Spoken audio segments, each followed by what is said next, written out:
Kalau saya pasang loret, angka 5, itu biji kamu pegang. Supaya taruh di 5. Ya, angka 10, kena terus. Wah, koinnya tambah banyak. Tidak ada setengah jam datang manajernya. Tuan tak usah main. Tuan mau berapa juta ringgit, saya kasih. Wah, ketahuan. Pasti ada suhunya di belakang. Pasti ada gurunya ini. Baik, saya bilang, saya nggak main lagi. Saya nggak mau uang itu. Saya kasih teman-teman. Ayo kamu main deh. Saya ke ujung. Saya dia keluar roh saya. Saudara, saya cari di tempat itu. Saudara tahu di belakang sana ada satu ruangan 2 kali begini. Itu ruangan untuk penyembahan. Nah, itu dari Bangkok, saudaraku. Nah, dia punya gurunya ada di sana. Itu penyembahan, saya lihat ada 3 meja. Yang tengah itu kepala babi. Tapi matanya nggak ada, copot. Yang sebelah kanan kepala kambing. Otaknya diambil. Yang sebelah sono ayam, hatinya diambil. Jadi orang yang main mata udah nggak lihat, otak udah nggak mikir, hatinya nggak ada. Habis dong. Kasino kasih ke sono. Kasino kasih ke sono. Ya saudaraku, ya jadi alasan yang main. Waduh, saudaraku, kalau judi itu, waduh, kalau menang tagihan, kalau kalah penasaran. Ya udah, ambles habis. Saudaraku, saya lihat begitu, wah, ini pantas itu makanan semua free. Saudara mau nginep di mana, hotel free. Wah, diamond class dikasih. Ya saudaraku, dia di situ kita lihat iblis berkuasa di dunia ini. Ya saudara, penguasa roh di udara, penguasa penghulu dunia yang gelap, dan semua dalam kuasa dia. Apalagi sekarang zaman teknologi, saudara, mutakhir. Ya saudara itu, dengan segala kecanggihannya, HP semua orang ada. Iblis masuk dalam situ, merusak anak-anak muda dengan film-film porno. Waduh, rusak di mana-mana, saudaraku, anak-anak. Maka itu kalau ada di antara kita yang melihat gitu-gitu, Anda nggak mau berdoa, pasti. Jangan beri kesempatan pada iblis, dia masuk aja, kita nggak mau berdoa. Baca Alkitab juga, sudah enggan. Apa sih ini? Nggak ngerti. Nggak bisa tahu, saudaraku. Doa juga mau doa apa, udah itu terus tiap hari. Nggak bisa dekat dengan Allah. Dengan Yesus Kristus nggak bisa. Baru saya tahu, oh ini kerja. Maka saya lebih mengerti tentang dunia roh. Sebab saya punya penglihatan, dan bisa berbicara. Apalagi ke Gunung Kawi, itu saudaraku, nggak usah udah sampai. Dan yang indah sekali, saudaraku, saya tidak pernah kekurangan uang. Di mana?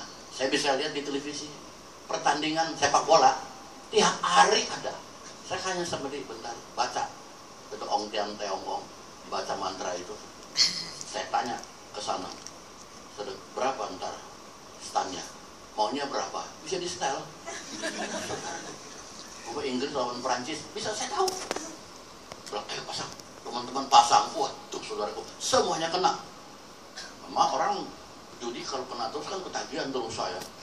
Wah, saya udah jadi penguasanya di situ. Semua anak buah saya banyak dimarahi oleh guru saya. Tidak boleh. Kamu mencuri uang, memberikan pada orang lain. Stop, nanti kamu dihukum. Wah gitu ya tuh. Iya. Jadi saya stop lagi, saya nggak mau. Saudaraku, tapi masih bisa curi-curi juga. Ya saudaraku, curi-curi gitu-gitu nggak apa-apa. Dan hidup saya pun udah amburadul. Uang banyak, saudaraku. Mau apa bisa beli? Ya saudara, ibarat kata tahta harta wanita, udah. Jadi saya jadi pengikut saya banyak sekali. Kenapa? Karena ada uang. Mau uang gampang aja judi, pasang, pasti menang. Saudara, kemana mungkin saya jadi orang Kristen? Beri bahasa kata sehari 200 juta, itu kecil. Bentaran, malam hari juga besok udah ada lagi duitnya. Nah, orang Kristen nggak bisa apa-apa. Saudaraku, sebenarnya roh dalam diri kita lebih besar, saudara.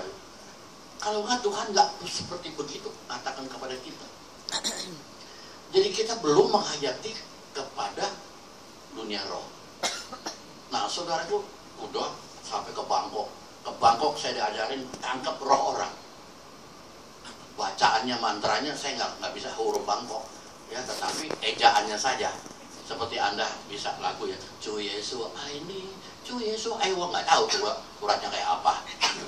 Asal nadanya aja sama gitu. Saya juga baca tuh, bener-bener hebat. Saudaraku, maka saya tahu kalau ada orang yang ke ATM suka saudaraku dipengaruhi, diambil rohnya. Dia bertiga, selamanya bertiga. Yang pertama ditepuk, Pak, mau ambil ATM ya? Iya. Terus yang kedua, masuk rohnya. Yang ketiga, membimbing. Mari, Pak, buka apa? Berapa pinnya? Itu diambil. Saudaraku, Anda udah tahu soal ini, teman belum pernah ngerasain diri sendiri. Jemaat saya merasakan. Satu, dia jual beli rumah, dia ambil di ATM untuk menambahi. Saudaraku, dia mau tambahin 25 juta lagi. Dia mau ambil di ATM. Mau transfer. ATM, dia nggak ambil uang, mau transfer. Saudaraku, ditepuk. Dia merasa seperti gelap. Dalam nama Yesus. Tuhan Yesus, tolong saya. Dalam nama Yesus, iblis keluar. Dalam Yesus, wah terus saudaraku, sampai hampir 10 menit. Sampai dia setengah mati. Dia beritahu saya, Pak Eko, begitu tuh kalau orang diambil. Gelap begitu, iya. Tapi saya nggak keambil, saya telepon suami saya. Minta tolong temani. Saudara, hati-hati. Kalau kita punya roh tidak kuat, orang Kristen amblas. Jangan pikir orang Kristen bisa dipengaruhi, bisa dicelakai, bisa. Saudaraku, Lukas 11 ayat 21-22 nggak bisa dipantau, nggak bisa. Oh, Lukas 11 ayat 21-22 mengatakan apa? Tolong, ada yang bisa bacakan? Jadi kalau seorang yang kuat dan dia lengkap bersenjata, menjaga rumahnya sendiri, maka akanlah segala milik. Tapi jika ada orang yang lebih kuat daripadanya menyerang dan mengalahkannya, orang itu akan merampas segala perlengkapan senjata yang diandalkannya dan akan membagi-bagikan rampasannya itu. Coba Lukas. Ya. Apabila seorang yang kuat dan yang lengkap bersenjata menjaga rumahnya sendiri, maka amanlah segala miliknya. Tetapi jika seorang yang lebih kuat daripadanya menyerang dan mengalahkannya, maka orang itu akan merampas perlengkapan senjata yang diandalkannya dan akan membagi-bagikan rampasannya. Maka itu saudara, kita orang Kristen khusus jarang baca Alkitab, baca juga kadang-kadang nggak ngerti. Jangan seperti kita liturgi saja datang ke gereja, tapi sayang saudara, hidup kita cuma sekali. Amin saudara. Amin. Apalagi yang sudah ada umur seperti saya, mau apa lagi? Ya saudaraku, karya penebusan Tuhan Yesus harus dilanjutkan apapun juga. Jadi kita ngeri sekarang melihat banyak orang Kristen takut tidak berhasil di dunia, tapi dia tidak takut kalau tidak berhasil ke surga. Kehidupannya bagaimana? Ini Alkitab adalah petunjuk yang paling luar biasa, saudara. Dan saudara, saya merasa udah hebat. Mau apa? Saudaraku, lawan orang-orang yang berilmu. Yang paling bagus emang di Bangkok, Filipina. Saya nggak mau belajar leak, model kepalanya hilang kayak di Bali, terbang-terbang. Itu leak kalau orang lagi sama begitu kepalanya terbang, masuk ditancapin itu, saudaraku, tusuk sate kambing, itu nggak bisa pulang kepalanya, mati orang gitu. Itu banyak ilmu-ilmu, saudaraku, Anda tidak lihat. Ya, sebab sebenarnya antara surga dan bumi dekat sangat seperti balik tangan saja. Nah, disinilah saudara. Nah, saya mulai hebat. Wah, saudara itu teman tambah banyak semua. Ya, nah kebetulan satu hari Tuhan utus satu orang namanya Bapak Pendeta Edward Subagio. Ya, nah diminta menangkan itu. Waduh Tuhan, nggak mungkin itu. Patungnya, tempat penyembahannya 5x10. Itu patungnya banyak, bukan main. Ya saudara, itu coba saudara pikir, orang yang bawa patung banyak, nggak perlu. Kita cukup satu, Yesus. Amin saudara. Amin. Terus apa? Yang ini, yang itu beda-beda lagi nanti. Ya, mantranya beda, apanya beda, kan cuma dalam nama Yesus satu. Percaya. Satu itu. Tapi orang Kristen kurang percaya. Ini yang susah, saudara. Adik bilang iman ini itu apa? Kita nggak bisa, saudara, kira iman, saudara. Ini ada hukum iman. Kalau saudara sudah masuk ke dalam dapur api seperti Sadrak, Mesak, dan Abednego, itu iman dilakukan. Jangan bilang sekarang kita iman tanpa perbuatan. Pret. Tuh Sadrak, Mesak, dan Abednego. Dia bilang, kalau Allah Bapa tidak menolong saya, tetap saya percaya pada dia. Dia di dapur api 7 kali lebih hebat. Nggak mati. Saudara, belum dimasukin di api aja udah ketakutan. Belum mati, udah bilang mati deh gua. Saudara sekarang terbuka pikirannya. Saudara lihat Daniel di Goa Singa. Dimakan tidak? Itu imannya luar biasa. Ini perlu diuji, saudaraku. Perlu diuji. Saudara, luar biasa. Disinilah kita lihat, saudara. Firman ini untuk dipercaya.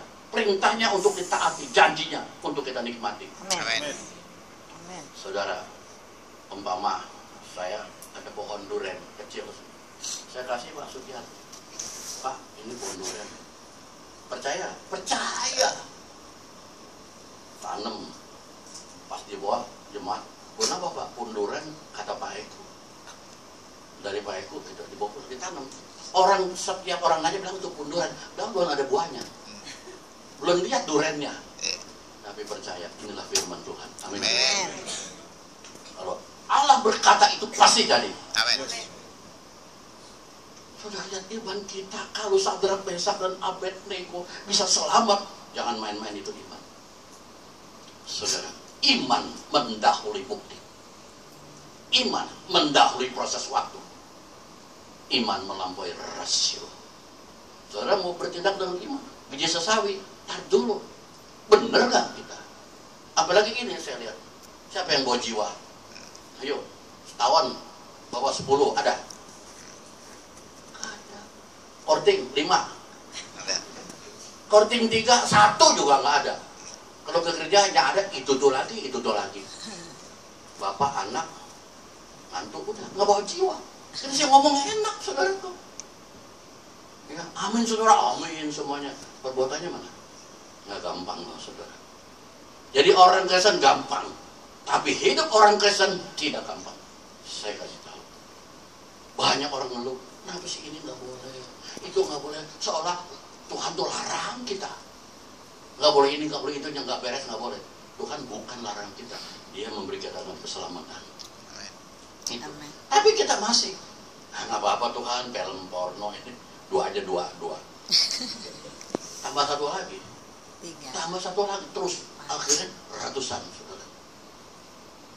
Itu. Jadi saudara itu kita harus kuat di dalam diri kita sendiri. Siapakah kita ini, saudara? Kita ada di dunia ini mau ngapain? Nyari duit semua?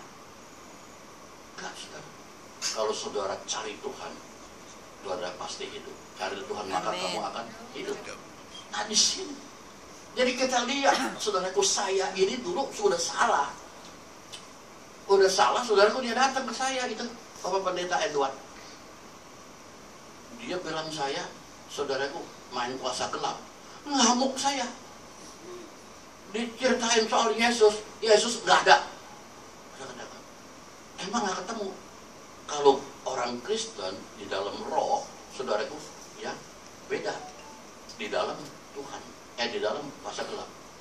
Kuasa gelap alam gaib. Kalau orang Kristen di alam kudus. Ya saudara. Maka Tuhan ingin membuat kita supaya menyembah dan berdoa di dalam roh. Sebab kalau orang semedi baca-baca mantra, itu beda dengan orang Kristen. Kalau baca-baca mantra dari luar masuk ke dalam, itu roh. Roh siapa nggak tahu dah, pokoknya disebutin dewa-dewa, besok begitu. Tapi orang Kristen bukan dari luar ke dalam, dari dalam keluar. Di dalam kita ada kuasa Roh